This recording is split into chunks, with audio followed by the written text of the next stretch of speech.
So this is our good evening once again.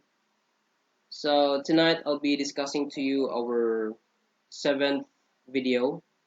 And kaning nga video class is isa ni siya sa pinaka-importante pod nga part sa inyong proposal.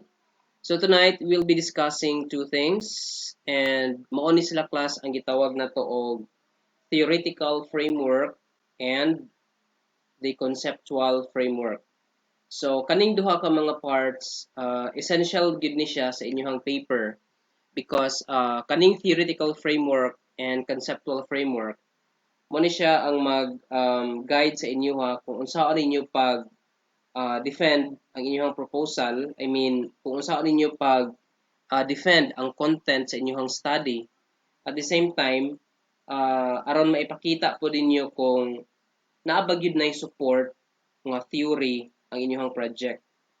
Now, to be honest with you class, kining theoretical framework and conceptual framework, these are two frameworks or parts of the research proposal or even during the thesis proper nga kinahanglan inyo siyang buhaton nga tama gid siya no, but then since proposal pa man mo, I will not expect nga ma-perfect na ninyo diretso, but at least I could give you some idea kung unsay isulat diri nga part. Okay? So, unahon sa nato discuss class kining theoretical framework. So, unsa man ning theoretical framework? Unsay gamit ani niya sa atuang paper? Okay, now, for you to better understand what is the definition of theoretical framework, I have here several definitions nga makatabang sa inyo og sabot kung unsa ni siya. Okay, so here as you can see, gitagaan ta og definitions sa theoretical framework, and let me read it for you. So theoretical framework is the structure that can hold or support a theory of a research study. The theoretical framework introduces and describes the theory which explains why the research problem under study exists. So, buot pasabot class, pag mayroon kang theoretical framework, this talks about theory nga nagsuporta about sa imuha karong study or sa imuhang problem. So, buot pasabot, dapat kana imuhang study kung unsa about ang function or unsa about ang content sa imuhang study, dapat na kay makita nga theory nga mag-support ana to make it more valid and reliable. Okay? So, muna siya ang definition sa theoretical framework. So, let me give you another definition of it para mas klaro. So, the theoretical framework, based on the second definition, defines the key concepts in your research, proposes relations between them, and discusses relevant theories based on a literature review. So, a strong theoretical framework gives your research direction, allowing you to convincingly interpret, explain, and generalize from your findings. Okay? So, a theoretical framework defines the key concepts in your research. And once you say key concepts, that would mean it would explain later on regarding sa iyahang functions, sa iyahang features. So, with regards to your project's special functions or features or functionalities, dapat na ay mo support ana niya class nga theory. So, kung mayroon kang theory, gibuhat na siya sa isa katao. And take note, again, in research, dili pwede nga maghimo lang tag basta-basta o concept nga wala tay gibasihan nga authority. Okay? So, masabtan ako kung maglibog pa mo unsa ning theoretical framework, but of course we need to understand also that necessary ni siya sa inyong paper. Okay, so proceed ta sa example. So let us proceed to the example. So this is again based on my study. So sa ako kang study, pwede mag base class aron mas ma-explain ako og tarong. Okay. So sa theoretical framework, same thing, mo ni siya ang iyahang heading. So mo ni siya ang next nga inyuhang buhaton after your prior art matrix katong gi-discuss nato sa sixth video, no? So there is a theoretical framework kaning iyang introduction diri, basahon nako, no? So this project study on the design and development of ergonomic reclining seat with swiveled writing tablet was anchored on the theory of ergonomics by Professor Hugh Murrell and theory of kinematics and mechanism by N.I. Mertz-Salov. So, ang theoretical framework class, naagi ni siya introductory statement. And in this case, mao ni siya akong introductory statement. Now, since lahi man ang inyong study, of course, dili ninyo ni i-follow ang kanay dire, no? So, diri magsugod, pareha na siya. This project study on the. So, after that,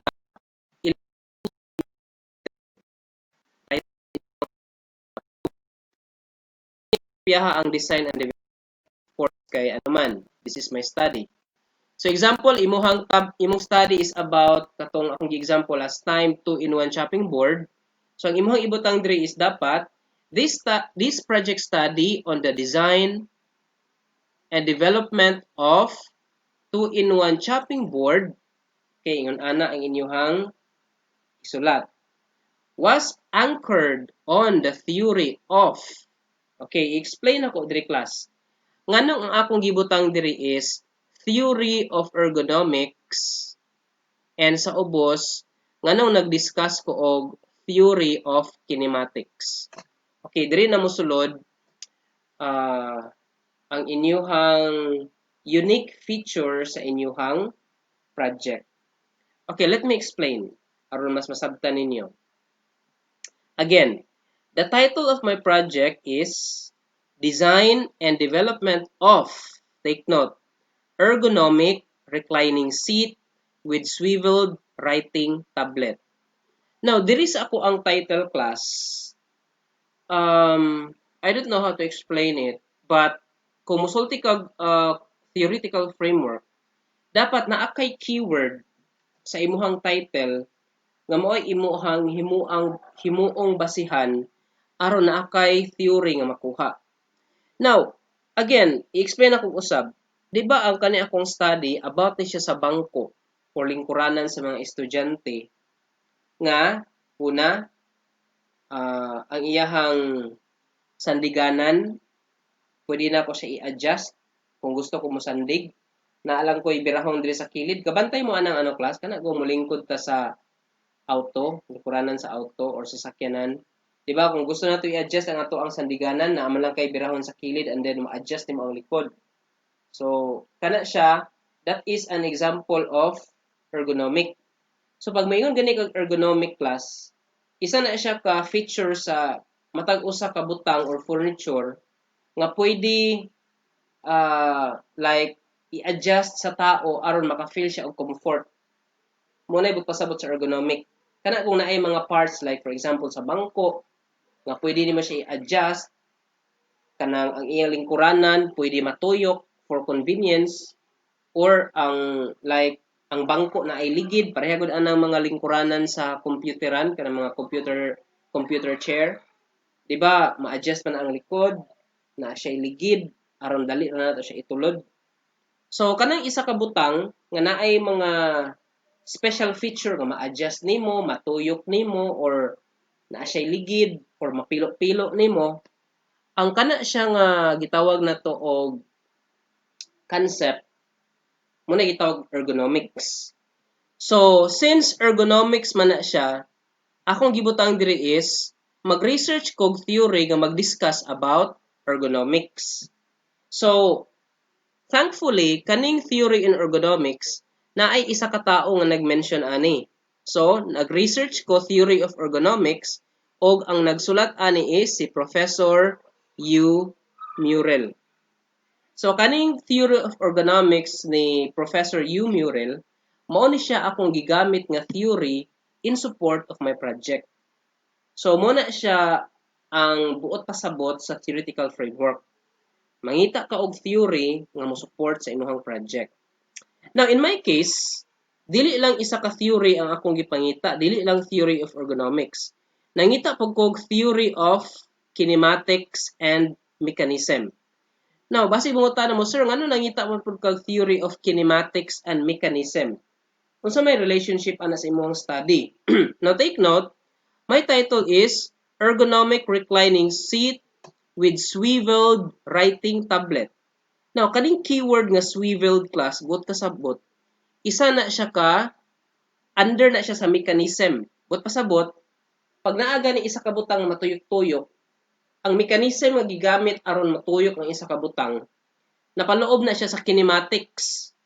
So, ayan lang kaninyo siya i-dig deeper kung unsay but pasabot sa kinematics. It's just that, ang akong gusto ipasabot is, on my study, naay duha ka theory nga ako ang gi-touch. The theory of ergonomics, pag maingon ka og ergonomics, klarohon na lang nato diri aron mas clear sa inyo ha.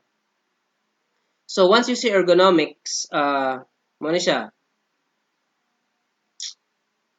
So this is an applied science, no?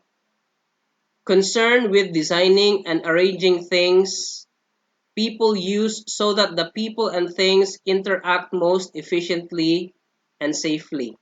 So pag maingon ka og things people use. So in my example, gamiton magina sa tao ang bangko, and ang bangko nga gigamit nila is nag-interact sila. Unsa may way nga nag-interact ang estudyante sa bangko? Of course, kung i-adjust sa estudyante ang bangko, iyalang birahon sa kilid tong adjustment mechanism. So ang bangko mo extend po din ihang likod.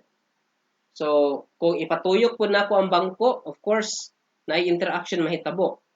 And by doing so, ang estudyante nga nagamit ana na siya ma-feel nga comfort compared kung mogamit lang tag bangko nga kanang traditional nga bangko sa classroom nga gahi, dili ma-move, dili ma-adjust.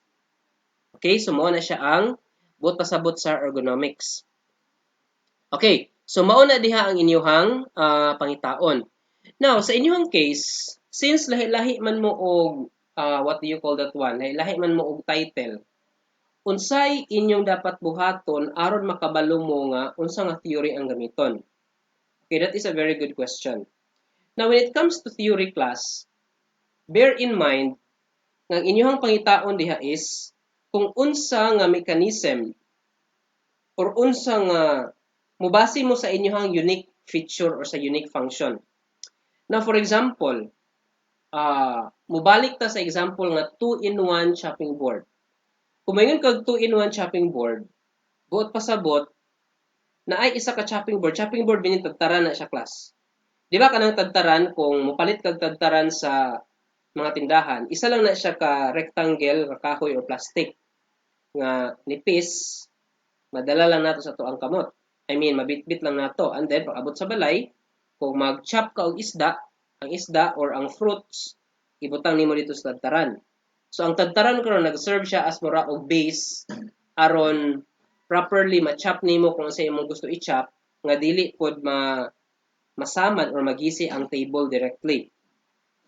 Now, since ang example na ko ganina is 2-in-1 chopping board, ang pasabot na ako sa 2-in-1 chopping board is ang chopping board gibuhatan na siya og stand in which ang katong main chopping board gi-attach siya sa stand kunya sa kilid niya sa right side na siya circle, na siya bangag, in which sa ilalom ana naapoy gibutang nga basurahan para after nako mag-chop, ako na lang i-push right side ang katong mga panit aron automatically mahagbong siya dito sa basurahan. Gitawag na siya 2-in-1 chopping board because aside from being a chopping board, napod siya another mechanism nga na siya murag drawer nga sa ilalom dito na ko ibutang nga basurahan aron dili na ko mogsigi og lakaw nga moadto pa kog basurahan para ilabay na ko akong gipang slice. Okay, so unsa may mechanism nga ato ang makuan ana mabutang sa ato ang mind. So unsa may mechanism class kung mag-create ka og stand kunya butangan nimo siya mura og naay drawer para pag abri nimo is naa na didto ang mga basura nya imuha lang kuhaon ang drawer kunya iyabo nimo. So pwede mo mag-research about drawer mechanism. You search about mechanisms involved sa drawer. Di ba kung mag-drawer ka, i-push nimo unya imo pong i-pull. Kailan man siguro taon sa drawer, di ba? Like kung natay cabinet, natay mura og birahon nato para dito nato ibutang sa ilalom kung unsay atong ibutang, and then pag close nato ato siyang i-push. Kanang pag open og push pa lang nato, which is the drawer, example na siya sa mechanism. So you search for, pwede ka mag-type diha class og drawer mechanism. Unsay mechanism involved sa drawer. So pag maka-search na ka about mechanism sa drawer, pangitaon din ninyo dito kung kinsa nga tao ang naghisgot ana nga mechanism or kinsa nga tao ang nag-produce ana nga mechanism. That is what we meant by theoretical framework. Okay? Magpili ka o tao nga naghisgot ana nga mechanism nga maoy mo support sa imuhang project. Now, by the way, kanang 2-in-1 chopping board nga akong gimin, kung imo na siyang i-picture out, ibalik na ko ha, na ako'y murag gihimo nga base. Kanang base, i-attach na ko sa left side ang ako ang chopping board, ako tagtaran. Kanya sa kilid, nga napay sumpay nga kahoy, ako siyang bangagan. Kanang bangag, mag-serve na siya nga dito na ko ihagbong ang ako ang mga sagbot. Kanya sa ilalom anang base, na ako'y drawer. Nga ang drawer, mura na siya og hollow, in which katong bangag nga dito na ko gihagbong ang mga basura dito salon sa drawer. So pag puno na ang drawer, ako lang siyang kuhaon, itong mga basura nga natapon dito, iyabo din ako sa basurahan. So ang concept nga involved ana is the drawer mechanism. Muna siya pangitaan ninyo og theory. So lahi-lahi man ang inyuhang project, so bear in mind kung unsang specific feature or function ang pangitaan ninyo og theory. And that is theoretical framework. So, unsaon pagsulat karon ang theoretical framework? So, kung inyohan ni siyang basahon, again, base sa ako ang instruction, all you need to do is you read the pattern kung giunsa siya pagsulat and ilisan lang ninyo sa inyohang na-research nga theory. Now, class, you cannot find or it would be very hard for you to write the theoretical framework if in the first place you did not research. So dapat mag-research gid mo about that theory so that you can write something on your theoretical framework. And take note sa theoretical framework, always ma-mention ang name sa person nga naghimo ng theory. So in your case, just read this example, understand the pattern, and then ilisan ninyo ang mga information based on your study. Okay, so I will not explain one by one kung giunsa ni siya pagsulat.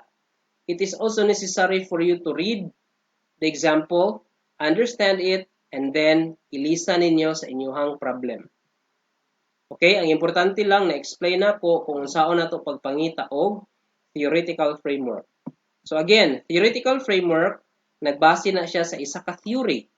And pag naay theory bot pasabot, naay person nga naghimo ana. So that is your responsibility now. Theoretical framework, kasagaran ano lang ni siya class? Mga 1.5 pages. So take note of that. Now, kung mangutana mo, pila man ka theory, sir, ang dapat namo buhatan sa imuha mo good sir is duha ka theory. Now, sa inyong case, kay mga beginners pa man, isa lang ka theory.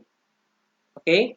Now, sir, what will happen if ang amuang project is daghan siyang mechanism involved? Na siya murag drawer, na po siya part dito nga, mura siya na spring, kaya kanang spring class, mechanism po na siya. Or what if, sir, na ako ang akong project kay na ay part dito nga mapilo. Kanang mapilo-pilo class, kanang fold, kanang ma-fold, mechanism po na siya, folding mechanism po na siya, pwede po na inyo pangitaan ng theory. So, sa inyong case, ang pilion ninyo, ang pangitaan ninyo theoretical framework, katulang pinaka unique na function sa inyong study. So, like for example, naay naghatag sa inyo og kita man ang uso karon nga class, kung mosulod mo mga kananan, foot-operated nga alcohol dispenser. Kita man na, kanang mga almost kananan nga Instead nga uso na karon nga ibutang na nila ang bottle sa alcohol and then sa ubos na sila murag plastic nga gihimo, tumban lang na murag tumban and then automatically mapiga tong head sa alcohol and then mo dispense siya. So kanang foot operated nga alcohol dispenser, ang mechanism ana niya is unsa man? Kanang mura og iyahang tapakan mo na siya ang mechanism. Kanang foot operated mechanism mo na siya ang theory ana. So, isa lang inyong pangitaon katong pinaka main nga theory nga mo support sa inyong project. Okay? So, that is the theoretical framework. Right after the theoretical framework class, follows the conceptual framework. So, from the term concept. So, sir, unsa may kalainan sa conceptual framework ug sa theoretical framework? So, let us look at the definition of conceptual framework. Okay. Ako na gituyo class aron mas klaro gid ang definition. Alright. So, a conceptual framework illustrates what you expect to find through your research. It defines the relevant variables for your study and maps out how they might relate to each other. You should construct a conceptual framework before you begin collecting data. It is often represented in a visual format. Okay, unsa do ni conceptual framework? Iyang gina-illustrate kung unsay imong expectation, unsay imong gi-expect nga ma-find pinaagi sa imong research. And when kang expectation meaning unsay imong unsay imong gihandom nga mahitabo nga or imuhang mamatikdan sa imong research. Now, kaning conceptual framework, they are usually presented in a visual format. Maghimo kag block diagram. So, maghimo kag diagram aning conceptual framework. So, giunsa man ay paghimo ang conceptual framework. Now, sa introduction sa conceptual framework, so again, all you need to do is read lang ha. Read lang yun. Sabtan ninyo kung unsay gisulat diha, unsay pattern, and then ilisan lang ninyo sa inyong study. So this is very simple nga part. There's no need for me to explain that. Kay imo naman ang basahon. What I want to explain is kaning block diagram. Kining makita nimo nga IPO, input, process, and output. Mao ni siyang conceptual model sa imong project nga buhaton. Yung conceptual model meaning to say unsay magiging kahihinatnan sa imong project. Now, kung may kag unsay magiging output, dapat naagid kay input. And in between sa input ug output na kay process. So, unsa may ibut pasabot ani niya. So, ibutang nato na nakay nahimo diri nga mga introductory statement nimo sa imong project. It is important nga maghimo ikag conceptual model. So, again, nanay nakabutang dia always nga figure number.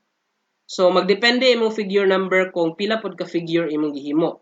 Now, in this case, kani akong input and process and output, ikalima na nako siya nga figure. So, in your case, if mo-follow siya ani nga ikalima nga figure, so butangan imong figure 5. If dili siya ikalima nga figure, ibutang nato ikatulo pa lang, so figure 3 imong ibutang. So, ang yan title is Conceptual Model of Ergonomic Reclining Seat with Swiveled Writing Tablet. So, kung ibase nato sa kong example ganina, katong 2-in-1 chopping board, ang imong isulat diha is Conceptual Model of 2-in-1 chopping board. Alright. Nani siya tulo ka rectangles. Ang first rectangle, ang iyang heading is input, meaning, unsaon nimo paghimo sa imong project, unsay mga kinahanglan nga input aron maka-create ka sa imong project. Next is the process. Unsay process aron mahimo imong project and unsay magiging output sa imong project. Now, kaning sa input, pwede ra ninyo siya i-copy paste. No? Pwede ra i-copy paste because pareha ra na siya og input. So, the first input is information from related literature and studies. So, of course, in order nga mahimong realistic inyong study, kinahanglan magid mo kuha og mga related literature and studies. you need to read, right? Kaya kung dili mo mubasa, kung sa may inyong isulat sa inyong review of related literature. So review of related literature is the number one input under this conceptual model. So ang second is patent search. So may kag patent search class, kana inyong gihimo nga papangita na ako mo og prior arts. Diba? Tulo ka prior arts. Niadto mo sa patents.google.com. So katong gihimo ninyo nga nag-research mo tulo ka related arts, prior arts, mo na siyang patent search. So you cannot proceed to your project kung wala kay patent search kay mo man ay basihan nimo di ba sa imong study kung unsay magiging unique features sa imong study compared sa nag-exist na. Okay, the third input is supplies and materials. So after mo naka-research kung unsay inyong buhaton, the next step is mag-analyze na mo karon kung unsay mga materials ug supplies nga inyong kinahanglan sa paghimo sa inyong project. Now, though this is just a proposal, but dapat advance mo mag-isip, advanced thinking. Imo na gi-analyze kung unsay dapat gamiton ng mga materials o supplies sa imong project. And of course, tools and equipment. So, take note, inyoha man ni siyang ipa-fabricate pagka second sem. Now, sa pag-fabricate class, na possibility nga inyo siyang ipa-fabricate sa laing tao or pwede pod nga kamo lang if ever you have the capacity to do it. Okay? And then of course, labor. So labor that refers to the person who will fabricate your project. All right. So mo na siya ang pasabot sa input. Unsay mga imuhang lakang, primero nga mga lakang aron masugdan nimo imuhang project. Okay, the next box or the next rectangle is the process. So pag nanakay information, nanakay patent search, nanakay supply and materials, tools and equipment, and labor, ang process dayon ana is, ang process class magpasabot mo na siyang pag-fabricate na. So the first process is designing. Take note, part sa inyong proposal is, di ba, mag-drawing mo og katong isometric and orthographic view. That is the design. Now, after designing, kung ma-approve na inyong final nga design, inyo dahil ipa-develop. So, kanang magpa-develop meaning ipa-fabricate, ipahimo. After developing, testing. So, inyong i-conduct inyong study, inyong ipa-sulayan. Kung epektibo ba iyahang design, iyang functionality, iyang durability. And of course, after ninyo pagpa-test, revising. So, kanang revising class, nana siya part later on sa thesis na gid proper ninyo nga after ninyo pagpa-test na magid mo makita diha nga mga mali or dili maayo nga mga design or function inyo nang i-revise inyong usbon aron mahimo siyang proper. So mo na siya ang pasabot sa process. Now, sa third dayon is ang output. Pagwing kag output meaning this is the final project. So ang output ang ibutang nimo diha is designed and developed ergonomic reclining seat with swivel writing tablet. So kung atong example ganina, musulat ka diha og designed and developed 2-in-1 chopping board. So ang output is katong humana nga project. So aron mas masabtan nato unsay relationship aning tulo, kaning input primero nga lakang mga preparations nga imong buhaton para sa imong project. Pag humani mo preparar sa mga dapat ipang prepare ang process. So, mag-design na ka, imong ipa-fabricate, imong ipatestingan, o ipa-revise. Kanang revise class meaning, imo na siyang tarungon. So, pag matarong na siya, ma-approve na, mo na din itong iyahang output. Kining IPO or Input Process Output, manang gitawag na to og conceptual model. So, ang kanang conceptual model, mo na dapat nakapaloob sa conceptual framework. Again, kung unsa ipang sulat diri sa conceptual framework, all you need to do is read, understand the pattern, and then ilisi siya sa dapat ninyo ibutang based on your study. So, nadiri sa ubos, gi-explain niya ang kaning tulo ka mga boxes.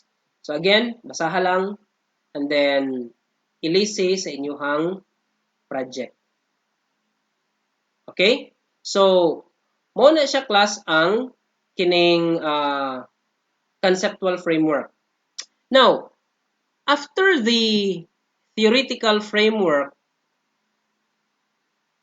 di ba, ang sunod sa theoretical framework is kaning conceptual framework.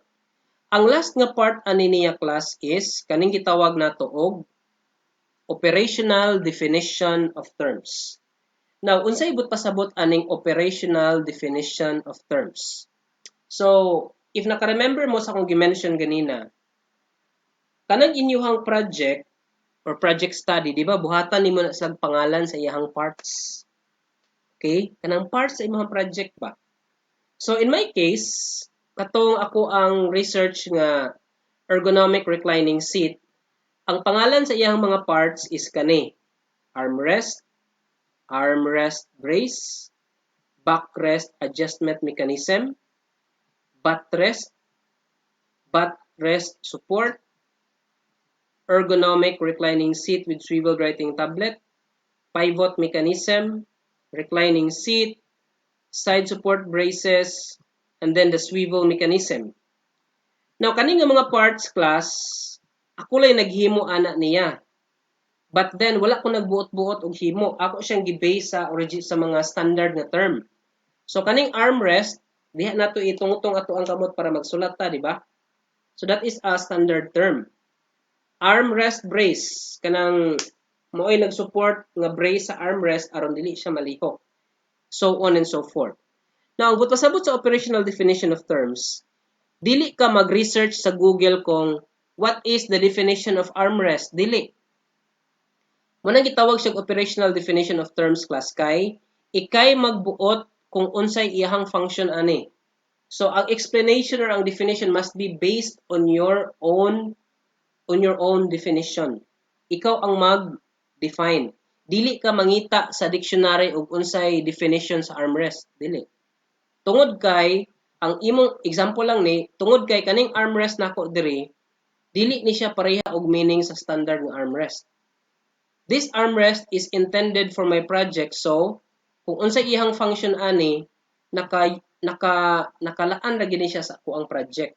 So my definition for this one is armrest is a piece of welded metal connected to the swivel mechanism and writing tablet which supports the arm of the user. So kani nga definition ako ginaghimo ani, wala ko ni tan-aw ani sa dictionary. So sa inyong case, kamoy maghimo sa definition. Buhatan ninyong pangalan and then inyo siyang i-define. Muna gitawag og operational definition of term. I-explain ninyo ang definition niya kung unsay the way siya mo function, unsa the way siya mo operate. Mubito nang gibatangan siya operational definition class kay inyong i-define in what manner mo operate ni siya nga part. So, dili mo mutan-aw dapat sa dictionary. Kay ang meaning sa dictionary, it might be nga dili siya mo relate sa imong gusto ipasabot. Okay? So, but pasabot aning operational definition of terms, ikay magmugna sa iyang definition based sa iyahang function. So, sir, pwede ba may magbuot-buot? Actually, magbuot-buot mo diri, pero dapat tarong siya nga pagkasulat ninyo sa definition. Now, for example, kung armrest, kung binisaya pa, ang armrest is diha na ko itukod akong kamot para magsulat. So, kung muna imong but pasabot nga diha nimo itukod imong kamot para magsulat, imo lang na siyang i-English. Muna na siya ang meaning. Okay? So, example sa chopping board. I-define nimo unsa ning chopping board. Ayaw adto sa Google and then i-define nimo ang chopping board. Dili. Dapat imong i-explain. Example, kung maingon ka nga, ang chopping board is, diha na ko ibutang akong isda aron mag-support siya sa weight sa isda o aron dili masamad ang butang nato ang lamisa or ang any flat surface. Muna imong isulat sa definition. Imo siyang Englishon. So, dapat base siya sa imong kaugalingon nga definition. Okay? So, muna siya ang operational definition of terms, conceptual framework, and theoretical framework. So, hopefully, you're able to follow and I hope nga inyohan ni siyang mahimo.